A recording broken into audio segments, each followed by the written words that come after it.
time for another mock draft for the Washington Commanders today. 7 rounds for the Burgundy and Gold. No trades. Welcome into the Commanders Report by Chat Sports. I'm your host, Jack Sperry. Today, of course, we've got our next edition of the Commanders mock draft here. Of course, season's over, and I've been able to dive a little bit more into the college football landscape here. Talk about some of these guys that I'm really excited to talk about here today. So if you guys want another Commanders mock draft next week, we need to get to 500 likes on today's show.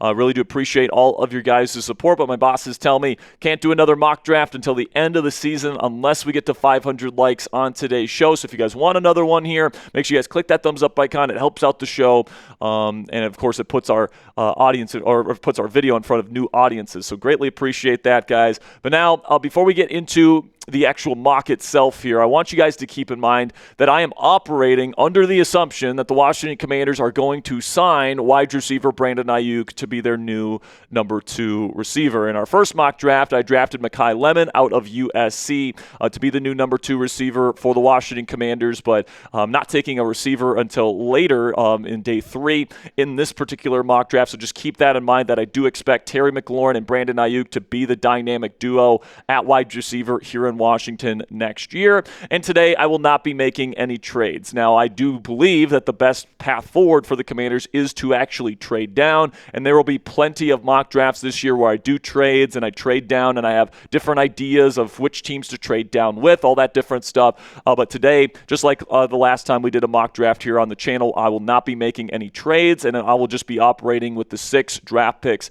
that the Commanders currently hold in this year's NFL draft. So we'll start with the 6th overall pick here, and I'm going to take ARVELL REESE, the linebacker out of Ohio State. And this guy is an absolute physical freak that can play off-ball linebacker, can play edge, can do both if you want him to do that role, kind of like Frankie Louvu has done here in Washington. And we've seen Dan Quinn use players like this, like Frankie Louvu and Micah Parsons over the years, and absolutely thrive. This is what Dane Brugler from The Athletic has to say about ARVELL REESE's profile as a player. He has him ranked number 1 on his overall big board right now. He says, want to play him as a full-time edge rusher?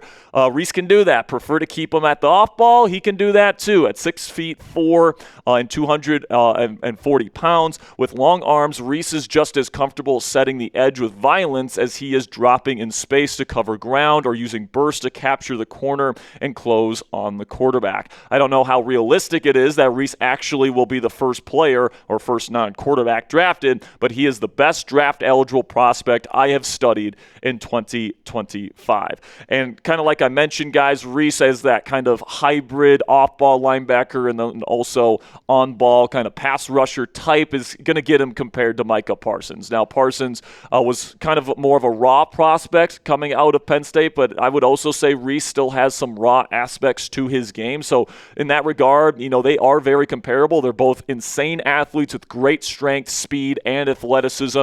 Now, obviously, Micah has developed quite a bit since he's entered the National Football League, and honestly, he has Dan Quinn to thank a lot for that. I mean, Micah has said time and time again how important Dan Quinn was to his developmental journey, and even in his first season in the National Football League, playing in that kind of hybrid pass rusher / off-ball linebacker role that he played in the Doomsday defense there under Dan Quinn in Dallas. He nearly won the Defensive Player of the Year trophy in just his rookie season. He ended up winning Defensive Rookie of the Year in the NFL, of course, that season. And, Dan Quinn knows how to use these types of versatile players. When Frankie Louvu wasn't cooked, he was one of the better off-ball linebackers in football last season playing in this Commanders defense. And now that Louvu is on his way kind of downward, you need somebody to take on that role in this defense moving forward. I think ARVELL REESE is the perfect person to take on that role, and I think Dan Quinn is the perfect coach for ARVELL REESE heading into his rookie season. So who's your guy? Let me know down there in the comments section. Who would you like the Commanders to take in round 1 next spring? Would you like them to trade down? What's kind of your thinking on what the first round strategy should be for Dan Quinn and Adam Peters next year? This will be the pinned comment on today's show. So in just a second here, I'm going to tell you about our sponsor today. Well, I tell you about our sponsor here. Answer this question down there in the comments section. And if you guys want a Commanders Salute to Service hoodie, officially licensed by the National Football League here, time is running out to get this hoodie. You guys can go chatsports.com/salute25. I really love the army green color that they've got this year. Of course, they have the classic American flag patch on the right sleeve. You got the Commanders logo there on the chest, and I think that this is a little bit more versatile than some of the heavy camo hoodies that they've come out with in years past. So, I definitely think that this is one you guys need to pick up right now, whether it's for yourself, whether it's for somebody that you love. You can get it for a great price right now when you go chatsports.com/salute25. Greatly appreciate your guys' support. Now we have to go all the way to pick number 70 in round 3, where I'm going to take the future free safety of the Washington Commanders with Michigan's Rod Moore. I mean, Moore is everything that I would want in this type of system. He's got sideline-to-sideline speed. He's going to test really, really well at the Combine this year. He's got championship pedigree playing for the Michigan Wolverines, of course, during their stretch run there. And, he's got a ton of experience playing in college football and in a very zone-heavy system. They play kind of that Mike McDonald kind of style defense, Jesse Minter style defense there at Michigan to this day. And, I want that style of defense here in Washington. I want that split safety style defense. And when you do go to single high, which is something that Dan Quinn does like to do from time to time, Moore's got all the athleticism and side-to-sideline speed that you want to be able to cover deep. Now, the reason why I really prefer him over a guy like Quan Martin is because of his tackling ability. Quan has been one of the worst tackling safeties in football, not only this year, but also last year he had some tackling issues. Moore is one of the better tackling safeties in college football, and I just think that he would be an excellent fit to replace Quan Martin immediately in this defense. I was in this PFF mock draft that I simulated. I was able to get Rod Moore here in round 3, so I'm taking that all day long. Then in round 5, I'm getting somebody that could be a contributor on the defensive line immediately on early downs, and Akeem Messidor out of Miami. I mean, there's a lot of people kind of linking Ruben Bain, the guy that's on the other edge there in Miami, to the Commanders in round 1. But Messidor is a 280-pound beast that can really stop the run. And, you look at the guys that the Commanders like in this defense. They like guys that can set the edge. Dietrich Wise, Dorrance Armstrong, bigger type of defensive end types.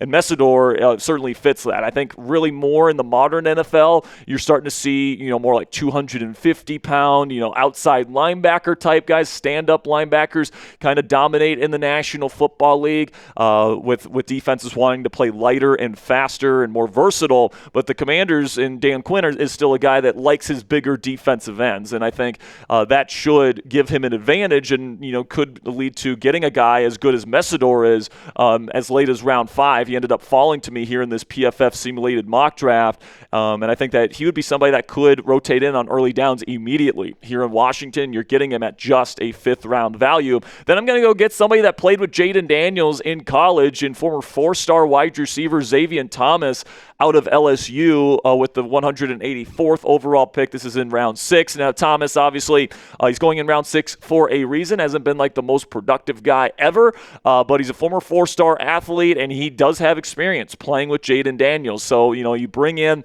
Brandon Ayuk, maybe you bring back Deebo Samuel to be the gadget piece, and you still got Terry McLaurin. You don't have to spend necessarily a high draft pick on a wide receiver if that's the case, but bringing in a guy here that's got some nice physical tools that's important to Adam Peters, the GM, and he's got a connection to Jaden Daniels. Bringing in another guy with a connection to Jaden, I think is a lottery ticket worth taking here if you are the Washington Commanders in round 6. Then also in round 6, just a couple picks later, I'm going to take Christian Gray, another 4-star athlete out of Notre Dame. Now, Gray has certainly some technical issues with his footwork and with his back pedal and stuff like that certainly need to be cleaned up. And because of that, there's a reason why he's going in round 6. But he is a 4-star athlete that is probably going to test really well at the Combine, and that's going to be important to a guy like Adam Peters. And Gray has played in championship level defenses in his time with the Fighting Irish.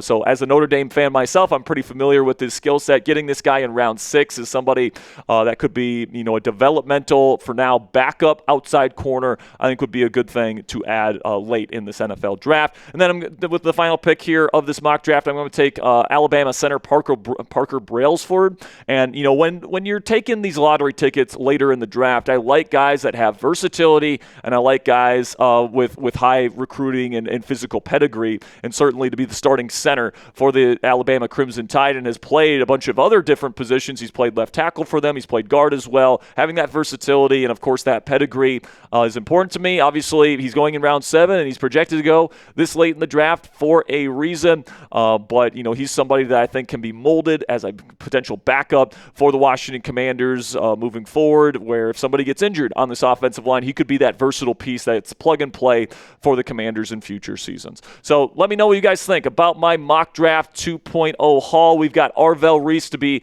the next Micah Parsons here for Dan Quinn. We got Rod Moore as the new starting free safety, Akeem Mesidor to be a nice run-stopping, big, defensive end out of Miami for this Commanders defense, and Xavier Thomas to be somebody that can be a developmental wide receiver for the Commanders, somebody that has a connection with Jaden Daniels. Christian Gray out of Notre Dame, the corner, and then Parker Brailsford, the center out of Bama. Let me know what you guys think down there in the comments section, and grade this week's mock draft here on the Commanders Report. Give me an A, B, C, D, or F. Obviously, if I'd have to grade it, I'd give it an A because, it's my mock draft and I like it. But let me know what you guys think down there in the comments section. How do you feel about the Reese pick? Do you think that they'll trade down? What is your thoughts on the Washington Commanders heading into 2026 draft season? Let me know your thoughts. That'll be it for today's mock draft here for the Washington Commanders Report by Chat Sports. Make sure you guys click that subscribe button if you haven't already. Till next time, guys, out to the Commanders.